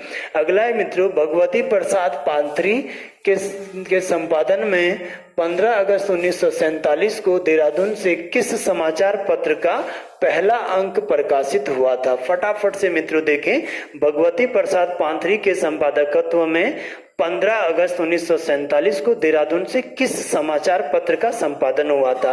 पहला है आजाद समाचार, दूसरा है गणदेश समाचार, तीसरा है युगवाणी और चौथा है मित्रों क्या? समता नामक समाचार पत्र। फटाफट से इसका भी आप क्या करें आंसर टाइप करें कि इसका जो राइट आंसर है आपका वो क्या होना चाहिए। जल्दी से आप देखें कि क्या इसका जो है सही जवाब होना चाहिए। फटाफट से कमेंट बॉक्स में लिखिएगा, ठीक है। चलिए अब बात करते हैं मित्रों, इसका जो राइट आंसर है वो आपका क्या हुआ है? युगवाणी नामक समाचार पत्र छापा था किसने?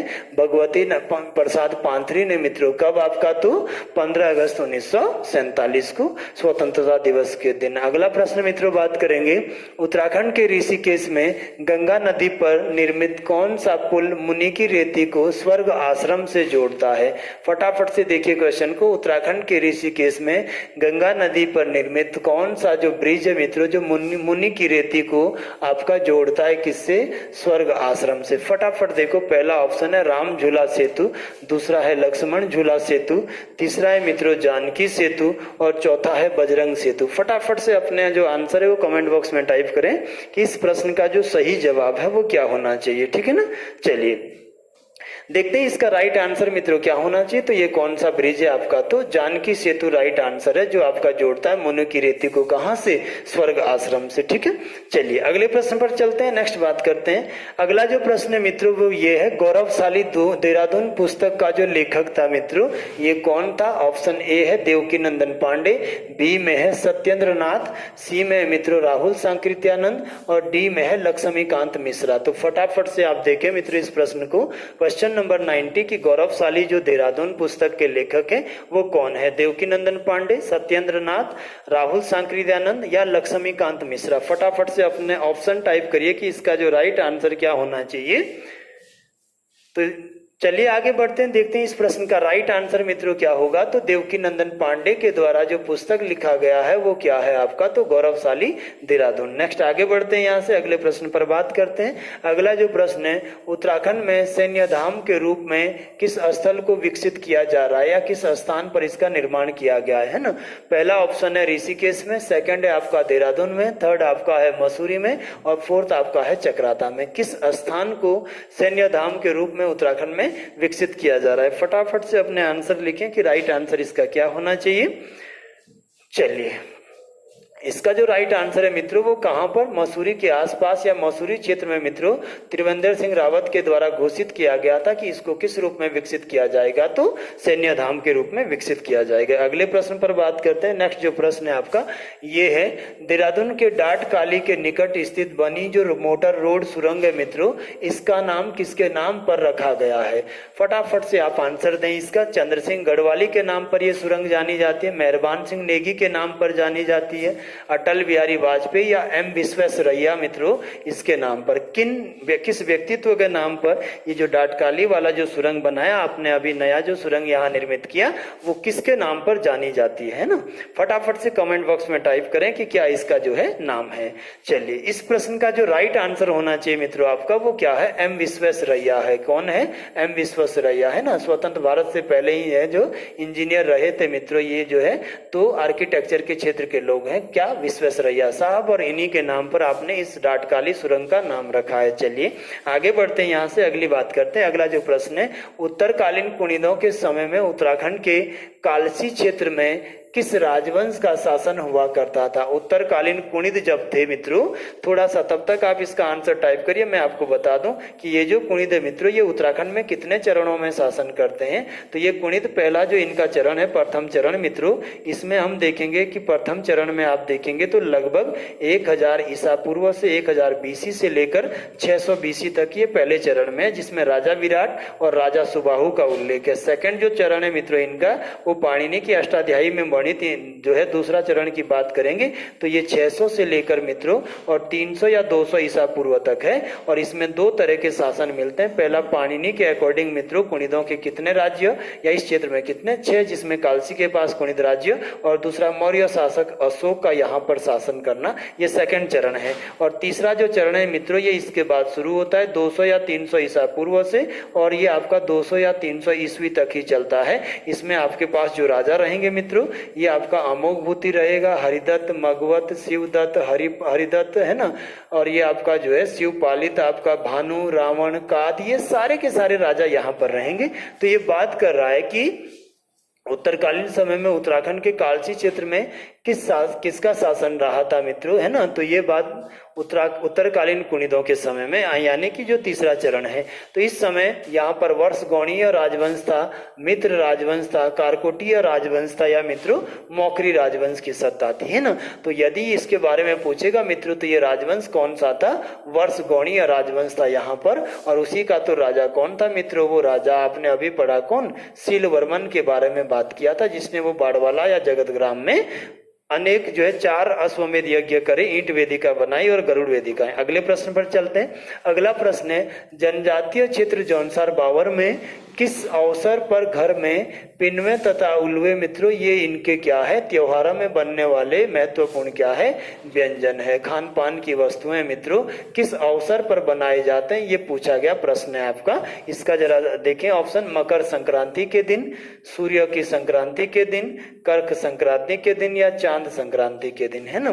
तो इसका मित्रों राइट आंसर जो होना आपका, वो फटाफट से आप टाइप करिए कि मकर संक्रांति या सूर्य संक्रांति या कर्क या आपका चांद संक्रांति होना चाहिए, ठीक है। चलिए राइट आंसर देखते हैं मित्रों, इस प्रश्न का क्या होना चाहिए। तो सूर्य संक्रांति के दिन ये जो उत्सव मनाया जाता है मित्रों, ये आपका जो है, या तो आप सितंबर अक्टूबर में इसको कह सकते हैं मित्रों, तो ये मनाए जाते हैं, ठीक है ना। अगले प्रश्न पर चलते हैं, यहाँ से अगला बात करते हैं। उत्तराखंड का सबसे छोटा नेशनल हाईवे मित्रों कौन सा है, उत्तराखंड का सबसे छोटा NH कौन सा है। तो ये मित्रों आपका जो है ऑप्शन दिया है NH 72, NH 123, NH 507 या NH 307। फटाफट से इस क्वेश्चन का क्या है आप आंसर कमेंट बॉक्स में टाइप करिएगा, ठीक है ना। इसका जो राइट आंसर होना चाहिए मित्रों, वो क्या होना चाहिए, अब तो आपका NH 307 होना चाहिए। और ये NH 307 मित्रों कहाँ से कहाँ तक जाता है, तो ये बिहारीगढ़ से छुटमलपुर तक जाता है। कहाँ तक जाता है, बिहारीगढ़ से छुटमलपुर तक मित्रों। शायद जहाँ तक मुझे ध्यान है, ये लगभग 6 किलोमीटर या 10 किलोमीटर का इस तरह का छोटा सा क्या है, नेशनल हाईवे है। तो बिहारीगढ़ से छुटमलपुर के बीच में है। चलिए आगे बढ़ते हैं यहाँ से। इसके बाद अगली बात करते हैं। अगला जो प्रश्न है वो है, देहरादून जिला उत्तराखंड, हिमाचल और उत्तर प्रदेश के कितने जिलों के साथ सीमा बनाता है। टोटल बताना है मित्रों आपने कि ये जो देहरादून डिस्ट्रिक्ट है, ये टोटल कितने जिलों के साथ या कितने क्षेत्रों के साथ सीमा बनाता है। पहला ऑप्शन आपका दिया है 5, सेकंड आपका दिया है 6, थर्ड आपका दिया है 7, फोर्थ आपका दिया है क्या 8। फटाफट से इसके आंसर टाइप करें कि क्या होना चाहिए। चलिए अब देखिएगा मित्रों, इसका जो राइट आंसर होना चाहिए वो आपका क्या होना चाहिए, 7 के साथ, 7 जिलों के साथ सीमा बनाता है ना। अगर मित्रों हिमाचल की बात करेंगे आप, इसके जो है पश्चिमी इस साइड में आपको हिमाचल मिलेगा। तो हिमाचल का पहला जिला कौन सा आ गया, सिरमौर। फर्स्ट कौन आ गया मित्रों, सिरमौर। सेकंड कौन आ गया आपका, शिमला। सेकंड कौन सा आ गया, शिमला। किन्नौर ऐसा जिला है जो इसके साथ बाउंड्री नहीं बनाएगा।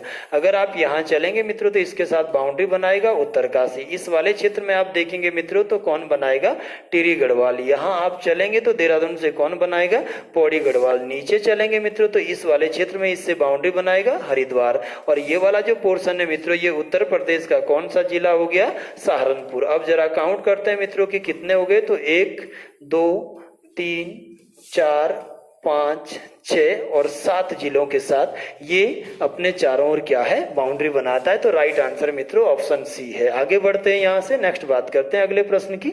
अगला जो प्रश्न है मित्रों वो है 20 अप्रैल 1930 को श्रीदेव सुमन ने देहरादून के किस नदी में पानी के नमक बनाकर ब्रिटिश हुकूमत के खिलाफ चुनौती दिया था मित्रों, है ना। जब आसन नदी पढ़ रहे थे तब भी आपको ये बताया गया था, लेकिन देख लीजिए फिलहाल आप ऑप्शन बताइए कि क्या होना चाहिए, यमुना नदी, सोंग नदी, नून नदी या आसन नदी, किसमें आंशिक रूप से जो है नमक बढ़ाकर इस जो आंदोलन था इसको समर्थन दिया गया था उत्तराखंड में, है ना। तो ये मित्रों आसन की सहायक जो है आपकी ये खाराखेत गांव था। कौन सा गांव है मित्रों, ये तो खाराखेत गांव है। और यहीं पर ये जो नदी बहती है इसका नाम क्या है, नून नदी। तो किस नदी के बॉटम पर बनाया था, नून नदी। किसने बनाया था मित्रों, तो इस समय इनका जो नाम था वो श्रीदत्त बडोनी हुआ करता था। क्या हुआ करता था, श्रीदत्त बडोनी, है ना। और श्रीदत्त बडोनी को इसीलिए मित्रों इनको अंग्रेज सरकार के द्वारा गिरफ्तार भी किया गया था। कब, 1930 में, क्योंकि इन्होंने नमक सत्याग्रह का समर्थन किया था तथा यहाँ आंशिक रूप से नमक बनाने का प्रयास किया था नून नदी के तट पर। आगे बढ़ते हैं यहाँ से, नेक्स्ट प्रश्न है आपका। अगला जो प्रश्न है वो है राज्यों में बाहुबाण, उदरण तथा सूर्यसेन नामक शासकों का संबंध किस राजवंश से रहा है। फटाफट से मित्रों इसके आंसर टाइप करिए। क्या होना चाहिए, एक छत्रा, दूसरा क्या है परमार, तीसरा क्या है कारकोटी और चौथा क्या है कान्यकुब्ज राज्य, है ना। इसका जो राइट आंसर बताइए मित्रों कि क्या होना चाहिए, बाहुबाण, उदरण और सूर्यसेन। तो इसका राइट आंसर होना चाहिए ऑप्शन ए मित्रों। और ये कौन सा राजवंश है आपका, तो एक छत्रा राजवंश, या मित्रों इसी को आप कहते हैं क्या, एक चक्रा राजवंश, है ना। इसी ने मित्रों किसकी स्थापना किया था प्राचीन काल में, तो चक्राता की। और चक्राता का जो प्राचीन नाम है ये ग्रुप सी में आपके रिपीट है, एक चक्रा या एक छत्रा, है ना। इसमें कुल कितने राजाओं का उल्लेख है, तो 5 राजा। पांचों में पहला जो राजा है मित्रों वो कौन सा था, बाहुबाण नाम का राजा, जिसने चक्राता को एक चक्रा के रूप में बसाया था, है ना। फिर इसके बाद तीसरे नंबर पर उदरण दिया गया है मित्रों। और पांचवां जो राजा था इसमें वो कौन था, सूर्यसेन था। अब इस सूर्यसेन के दरबार में एक कवि रहता था मित्रों जिसका नाम क्या था, अट्टालनाथ। क्या नाम था, अट्टालनाथ। और इस अट्टालनाथ ने चक्राता के ऊपर एक किताब लिखी मित्रों जिसका क्या नाम था, निर्णयामृत था। क्या नाम था मित्रों इस पुस्तक का, निर्णयामृत। और इसी पुस्तक से हमें चक्राता के विषय में या इसके इतिहास के विषय में मित्रों जानकारी मिलती है ना। तो वो आपका यही क्वेश्चन था। तो क्या कहा गया है, एक छत्रा या एक चक्रा। अगला प्रश्न बात करते हैं नेक्स्ट मित्रों। अगला है ऐतिहासिक मान्यता के अनुसार मित्रों ऋषिकेश में भगवान विष्णु जी के हर्षिकेश रूप में किस ऋषि को दर्शन दिए थे, है ना। पहला है ऋषि गौतम को, सेकंड है ऋषि कण्व को, थर्ड है मित्रों ऋषि रैभ्य को और डी में है ऋषि दत्तात्रेय को। फटाफट से इसके आंसर टाइप करिएगा कि क्या इसका सही जवाब होना चाहिए, है ना। चलिए देखते हैं मित्रों कि ये जो ऋषिकेश है यहाँ पर कौन तपस्या करता है ऐतिहासिक काल में या पौराणिक काल में, तो ये ऋषि रैभ्य था मित्रों। और इनकी तपस्या से खुश होकर इनको विष्णु जी ने ऋषिकेश के रूप में दर्शन दिया था। किस रूप में, ऋषिकेश के रूप में। और यही ऋषिकेश आगे जाकर मित्रों कन्वर्ट होकर किस रूप में बदल गया, तो ऋषिकेश आप कहते हैं वर्तमान नाम इसका, ठीक है ना। चलिए आगे बात करते हैं। अगला जो प्रश्न है आपका वो क्या है, नेक्स्ट देखते हैं। चलिए 100वां प्रश्न मित्रों आपको कह रहा है कि 1918 में उत्तराखंड के किस स्थान पर होम रूल लीग मित्रों ये एक शाखा के रूप में स्थापित किया गया था। फटाफट से अपने आंसर टाइप करें। हरिद्वार में था, अल्मोड़ा में था, देहरादून में था या नैनीताल में था, है ना। तब तक मैं आपको बता दूं मित्रों कि ये जो उत्तराखंड का होम रूल लीग है इसको पुस्तकें क्या देती है कि 1914 में आ गया था। जबकि मित्रों भारत में भी जो होम रूल लीग का कॉन्सेप्ट है ये 1916 में आता है। कब आता है, 1916 में आता है। कब आता है, तो 1916 में आता है ना। 1916 में आप देखेंगे मित्रों तो अप्रैल 1916 में बाल गंगाधर तिलक इसको महाराष्ट्र से लाएंगे और सितंबर 1916 में मित्रों ये जो एनी बेसेंट है आपकी ये मद्रास से इसकी शुरुआत करेंगे। होम रूल लीग का सीधा सा अर्थ होता है अपने घर के रूल, नियम या कायदे लागू करना मित्रों, है ना। और उत्तराखंड की बात है, हालांकि पुस्तक है मित्रों दे देती है कि 1914 में अल्मोड़ा क्षेत्र के आसपास से इसको शुरू किया गया था। विक्टर मोहन जोशी या बीडी पांडे और अन्य लोग थे मित्रों, है ना। अब ये प्रश्न आपको कह रहा है कि 1918 में किस स्थान पर होम रूल लीग का एक शाखा स्थापित किया गया था। तो इसका जो राइट आंसर है मित्रों ये क्या है, देहरादून। और ये क्वेश्चन एज इट इज आपके कहाँ पूछा गया है, UKSSC जो आपके बनाता है या लोक सेवा आयोग जो आपका बनाता है UKPSC, इनमें ये क्वेश्चन आपका क्या है, रिपीट है। तो इसकी जो वास्तविक शाखा थी ये 1918 में देहरादून में बनाई गई थी। अगला और आज का अंतिम प्रश्न पर चर्चा करते हैं। क्या पूछ रहा है, उत्तराखंड राज्य में मसूरी कांड की जो घटना है ये कब हुई थी, है ना।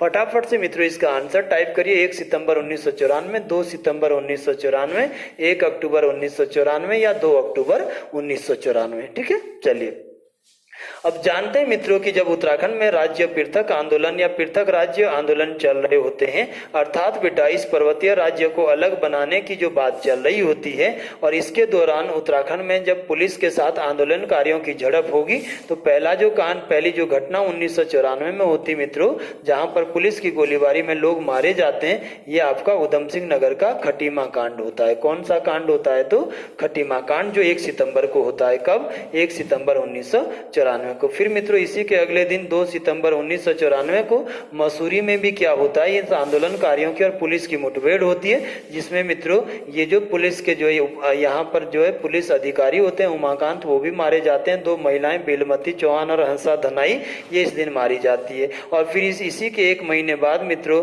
2 अक्टूबर का वो दिन होता है 1994 का, जब आपका जो है रामपुर तिराहा कांड होता है। कौन सा कांड होता है मित्रों, तो रामपुर तिराहा कांड, जो कि मुजफ्फरनगर में है रामपुर तिराहा, है ना। और उत्तराखंड से ये जो आंदोलनकारियों की बसें हैं ये भर भर कर दिल्ली जा रही थी और इनको रास्ते में रोका गया तथा इनके साथ अभद्रता की गई।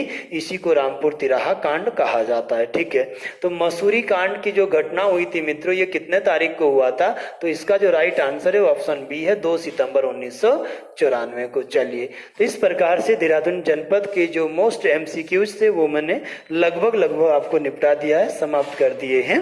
और इसके बाद आपको ये जो MCQ सीरीज है हमारा वो कैसा लग रहा है आप मित्रों अपने कमेंट जरूर लिखें। इसके साथ ही हम आपके लिए जल्दी ही ये जो हिंदी के MCQs है, हिंदी के जो मेन टॉपिक है मित्रों आपके लिए हिंदी के जो पेपर में आने वाले टॉपिक है उनके आधार पर अभी जल्दी ही लाने वाले हैं।